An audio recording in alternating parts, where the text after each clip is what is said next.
I'm Maria Dalton, about to turn 27 this year, and I've been happily married for 5 years. My son Martin just celebrated his 4th birthday. Initially, I worked full-time after tying the knot, but now I balance part-time work at the same company. My husband, Kevin, is 30 years old, 3 years my senior.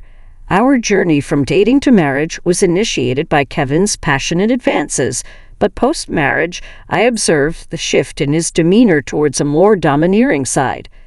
Kevin has a 20-year-old sister named Jane Dalton, and their age gap seems to contribute to a somewhat indulgent relationship on Kevin's part. Before marriage, I didn't mind Jane's frequent visits and assumed they got along well. However, after tying the knot, I started noticing changes in her behavior. Jane often drops by unannounced at any time and expects to be served without ever bringing a token of appreciation. Kevin, rather than addressing the situation, expects me to accommodate her demands. Jane acts as though I'm invisible, addressing only Kevin with a casual, "Brother, I'm here again." Despite not preparing for an additional guest, I end up serving dinner to Jane. Kevin, instead of understanding, blames me aloud, insisting I should have been more considerate. Despite Jane's verbal apologies, it's evident she relishes Kevin's preferential treatment. Left with leftovers, I prepare my own meal while Kevin and Jane continue their chat on the sofa, leaving the dining table messy. They never acknowledge Martin or me, treating us more like hired help than family. One evening, as I'm about to take a bath with Martin, Kevin interrupts loudly, instructing me to buy a cake for Jane despite it being late. Jane insists on having it immediately. Kevin blames me for delaying, and feeling compelled, I reluctantly head to the cake shop with Martin in tow. Overhearing their conversation, I learn they're criticizing me for being inconsiderate and questioning the decision to marry me. Meanwhile, Martin, though unable to grasp the words, senses tension in our relationship. Suppressing my emotions, I ask him about his cake preference, and he cheerfully requests one with lots of fruits. Our trip to the cake shop was filled with discussions about cakes, momentarily pushing aside Kevin's earlier words. Martin and I arrived just before closing time, fortunately finding the cake Jane desired. We purchased 2 cakes, including the fruit-loaded one Martin wanted. Back home, I served the cakes to Jane and Kevin, then prepared Martin's cake and headed to the dining room. The moment I placed it in front of Martin, Jane pointed and expressed her desire for that cake. Before I could react, Kevin moved Martin's chosen cake in front of Jane, disregarding Martin's protests. Kevin justified his action, claiming he bought the cake with his earnings and had the right to choose. For Martin, unable to contain my emotions any longer, I voiced my dissatisfaction. In response, Kevin threatened with divorce. Martin, who had stopped crying, anxiously held my hand and then, after some thought, said, "Mom, I also love cake with strawberries on it. Yes, it's really delicious." He mentioned this while eating a cake initially wanted by Jane. Feeling that Martin was enduring too much, I lifted his cake plate. When I saw Jane reaching for it, I took Martin to the next room so he could enjoy his cake in peace. Kevin apologized to Jane, claiming he was sorry for being stingy. Despite wanting to retort, I held back for Martin's sake. Watching Martin innocently enjoy his cake was a heartwarming sight. After finishing the cake, we decided to have a late bath and sleep in Martin's bed. The next morning, I discovered Jane had already left. As I prepared breakfast, I heard Martin crying. Shockingly, his piggy bank, a gift from my father, was broken, and the saved money was gone. Martin, who always said goodnight to the piggy bank, was left heartbroken. When I questioned Kevin about it, he casually mentioned that Jane needed some money, so she took it from the piggy bank. Holding a crying and shaking Martin, I felt his pain so acutely that I cried with him. It was painful to witness Kevin prioritizing and caring for his sister more than our son. Expressing my anger and sadness, I confronted Kevin, breaking my usual silence on arguments in front of Martin. Kevin, without a word, went to the bedroom and returned with something shocking in hand. Divorce papers. I discovered the hidden divorce papers that Kevin had tucked away somewhere I didn't know. In a sudden burst, he confronted me, shoving the papers at me before storming out of the house with a loud bang. Martin, who had never cried over the issues with Kevin and Jane, seemed to have reached his limit, crying since last night. Unable to bear seeing Martin so hurt, I suggested skipping daycare for the day, and he happily agreed with a loud yes, showing a faint smile. We spent the day playing and bonding, with Martin bringing a picture book from the shelf, sitting on my lap, and happily remarking, "The teacher at the nursery today was Mama, right?" He looked like an angel. His little heart seemed filled with patience, and I decided to make the day special by taking a day off from work. Despite causing potential trouble at my workplace, they kindly understood the situation and granted me a day off. In the morning, we visited the park, played hide and seek, and had fun in the sandbox and on the slide. When we returned home for lunch, Martin appeared sleepy. Usually napping by himself, today he fell asleep on my lap, like when he was a baby. Though I initially thought of doing household chores during his nap, I decided that today was special. Instead, I allowed myself to be healed by his peaceful sleeping face and gentle breathing. However, my serene moment was abruptly interrupted by a noise from the entrance, indicating the front door had opened. As it wasn't Kevin's usual time to come home, I became suspicious and quickly hid in the bedroom closet, clutching Martin. A voice echoed through the house, and to my surprise, it was Jane.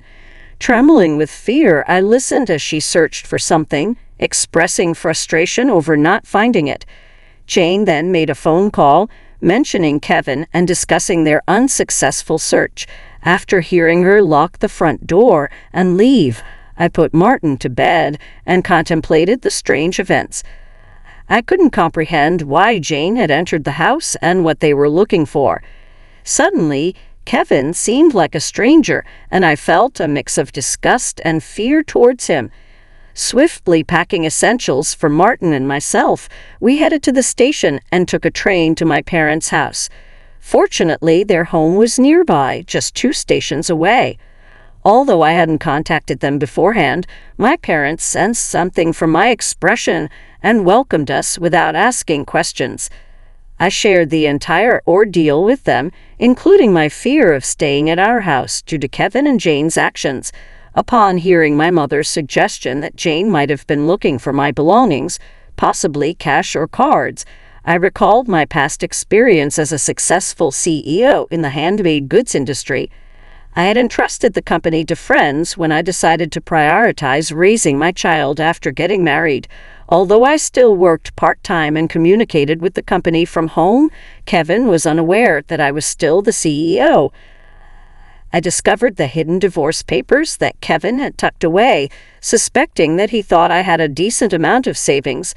While I've mentioned to him that I still receive some assistance from the company, I've deliberately kept the details about being the CEO and my savings private. This secrecy stems from realizing early in our marriage that Kevin struggles with managing money and tends to spend everything he earns. Kevin at first provided only $2,000 a month for food expenses and even suggested I quit my job to become a full-time housewife. However, with the financial strain of raising Martin and only $200 for food, I never agreed to be a full-time housewife. Eventually, he reluctantly allowed me to work part-time, and to ensure I wouldn't consider divorce, he had me sign a post-marital property waiver through a lawyer since Martin's birth. I used my savings for his nursery fees and clothes, as I've only received $200 for food. I've never asked Kevin for additional funds beyond the food budget, leading him to believe I have savings. Considering Jane's apparent need for money and Kevin's perception of my financial situation, they might be searching for my cash cards.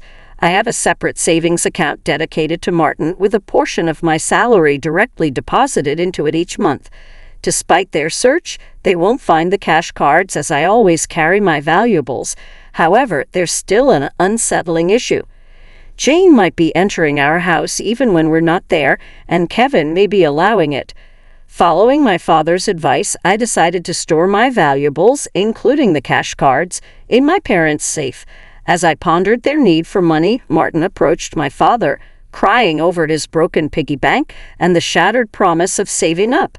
My father, angered by Martin's story, vowed to call Kevin. My mother suggested finding out their purpose calmly, as Kevin's mention of divorce might shift blame to us, making the divorce more favorable for him. To ascertain their purpose, I decided to record their conversation. Consulting a lawyer who was a friend of my father's, returning home, I began cooking dinner, keeping my phone screen down to record secretly. Kevin arrived home, surprising me by immediately asking about my cash cards. When I questioned him, he gave vague answers, attempting to deceive me. When I remained silent, Kevin grew agitated and demanded all my part-time money for his sister. Refusing, I explained it was for Martin's savings. In response, he angrily pushed the signed divorce papers toward me, declaring that I was living off his money and didn't need to save for Martin. He even uttered words implying he valued Jane more than our son. Hearing this, I stopped preparing the meal, put the divorce papers in my bag, took Martin's hand, and headed for the door. Kevin, in a loud voice, declared his serious intent for divorce, instructing me never to come back. I responded by stating I wouldn't return to a house where a stranger come and go freely. After leaving, I received numerous messages and calls from Kevin, which I ignored, turning off my phone. I sought refuge at my parents' house, sharing the recording and divorce papers with them. Although I confessed to having no love or affection for Kevin, I expressed concern for Martin. My parents advised me to do as I pleased, acknowledging the potential emotional impact on Martin if a divorce were to occur. While grappling with the decision to divorce Kevin, Martin expressed his hunger. My mother, seeing my distress, kindly made hamburgers, his favorite dish. Overwhelmed with emotions, tears welled up in my eyes as my mother told Martin with a warm smile that she prepared the hamburgers so that he and I could visit whenever we wanted. Taking a bite, Martin exclaimed with joy, praising Grand's hamburgers and expressing a desire to eat them every day. I responded, saying it's because the hamburger contains the love I have for him, and he, in a touching gesture, took a big bite and offered it to me. Moved by Martin's kindness, my tears couldn't be held back, and even though I tried to stop them, they persisted. My father, noticing Martin's concern, reassured him that my tears were of happiness, not sadness. Hearing this, Martin, in a moment of understanding, hugged me, and my father's eyes turned bright red.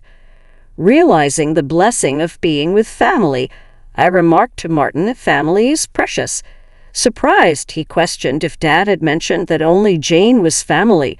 My father gently confirmed it, but then asked Martin if he wanted to live with them as family. With a laugh, Martin happily agreed, making everyone smile.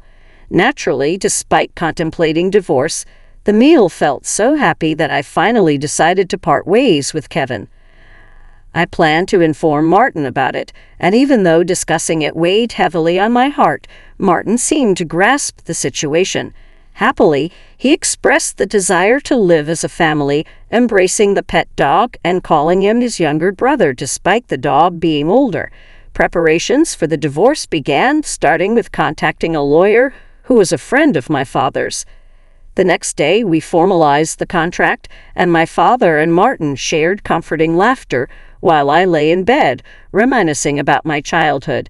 The following day, upon checking my smartphone, I found over 200 calls and messages from Kevin, showcasing his emotional instability. Exhausted, I turned off my phone and, with the lawyer's assistance, we explained the situation to my parents. Jane had accumulated significant debt from a casino and shopping addiction, and Kevin acted as her guarantor, planning to use my savings. The lawyer confirmed that the divorce papers had already been submitted, and Kevin sobbed upon realizing it was finalized. Despite expecting disagreements about child support, he signed a pledge to pay $340 to Martin every month. In a subsequent call from Kevin, his tone lacked aggression, and he calmly admitted to financial manipulation and explained his complex feelings toward Jane. I firmly asserted my decision not to reconsider and heard his faint sobbing before he wished me happiness and hung up. Remaining strong until the end, I discussed future plans with my parents and decided to stay with them until Martin grows up. I resumed my role as a company president and later learned that Kevin and Jane had informed their parents about the divorce and debt, resulting in disownement. Today, I find happiness being with my family.